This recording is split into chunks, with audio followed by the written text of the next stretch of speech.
আপনি কি কখনো ভেবেছেন আমাদের জীবনে যা ঘটছে তা কি আগেই লেখা ছিল? আমরা যেখানে দাঁড়িয়ে আছি সেটা কি শুধুই ভাগ্যের খেলা, নাকি আমাদের নিজের কর্ম, পরিশ্রম আর সিদ্ধান্তই আমাদের ভবিষ্যৎ তৈরি করছে? অর্থাৎ ভাগ্য বড় নাকি কর্ম?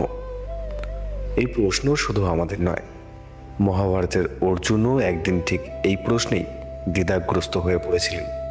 কুরুক্ষেত্রের রণক্ষেত্রে যখন চারিদিকে মৃত্যু, ভয় আর অনিশ্চয়তা, তখন শ্রীকৃষ্ণ তাকে দিয়েছিলেন জীবনের সবচেয়ে বড় শিক্ষা।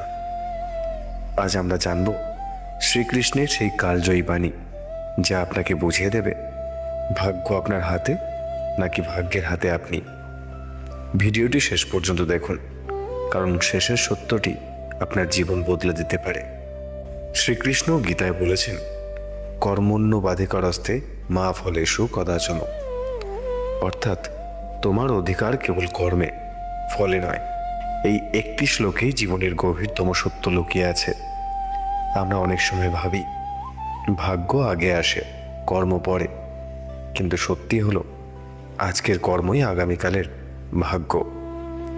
আপনি আজ যা করছেন, যেভাবে ভাবছেন, যেভাবে সিদ্ধান্ত নিচ্ছেন, সেটাই কাল ভাগ্য হয়ে আপনার সামনে দাঁড়াবে। অর্থাৎ ভাগ্য তৈরি হয় কর্ম থেকে। অনেকে বলেন যা ভাগ্যে আছে তাই হবে, কিন্তু শ্রীকৃষ্ণ বলেন ভাগ্য কোনো পাথরে খোদাই করা লেখা নয়, এটি পরিবর্তনশীল। মানুষ তার কর্মের মাধ্যমে তার সঞ্চিত ভাগ্যও বদলে দিতে পারে। আপনি যদি অলস হয়ে বসে থাকেন আর শুধু বলেন ভাগ্যে থাকলে হবে, তাহলে ভাগ্য আপনার দিকে তাকাবে না। কিন্তু আপনার নিরন্তর চেষ্টা, সৎ প্রচেষ্টা এবং অটল পরিশ্রম ভাগ্যের পথও বদলে দিতে পারে। আমরা অনেক সময় ভেঙে পড়ি এই ভেবে, এত চেষ্টা করলাম তবুও ফল পেলাম না। এটা আমাদের সবচেয়ে বড় ভুল। শ্রীকৃষ্ণ বলেন, ফলের প্রতি অতিরিক্ত আসক্তি কর্মকে দুর্বল করে দেয়। যখন আপনি শুধু ফলের জন্য কাজ করেন, তখন ভয় জন্মায়, হতাশা জন্মায়, মন দুর্বল হয়ে পড়ে। কিন্তু যখন নিষ্কামভাবে কাজ করবেন, তখন কর্ম পবিত্র হবে, আর তখন ভাগ্য আপনার পাশে এসে দাঁড়াতে বাধ্য হবে। শ্রীকৃষ্ণ আমাদের শিখিয়েছেন, পরিস্থিতি সবসময় আমাদের নিয়ন্ত্রণে থাকে না। জন্ম কোথায় হবে, কোন পরিবারে হবে, কী সুযোগ পাব, এসব অনেকটাই ভাগ্যের অংশ।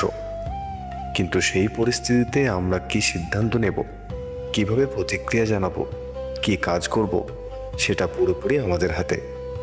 আর এই সিদ্ধান্তই একজন সাধারণ মানুষকে অসাধারণ করে তোলে।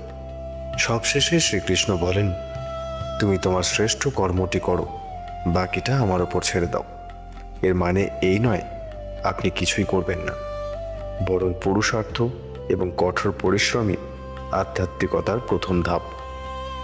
যারা কর্মবীর, যারা লড়াই থামায় না, যারা সত্য পথে অটল থাকে, ঈশ্বর তাদের ভাগ্য নিজের হাতে লিখে দেন।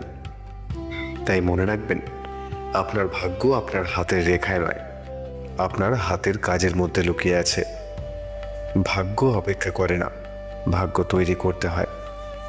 আজ থেকেই সঠিক কর্মে মন দিন, সৎ পথে চলুন এবং বিশ্বাস রাখুন, শ্রীকৃষ্ণ কখনো কর্মবীরকে নিরাশ করে না।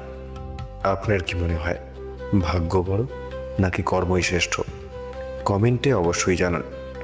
আর এমন আধ্যাত্মিক, অনুপ্রেরণামূলক এবং বৈদিক জ্ঞান সমৃদ্ধ ভিডিওর জন্য বৈদিক জ্ঞান চ্যানেলটি সাবস্ক্রাইব করে রাখুন। জয় শ্রীকৃষ্ণ।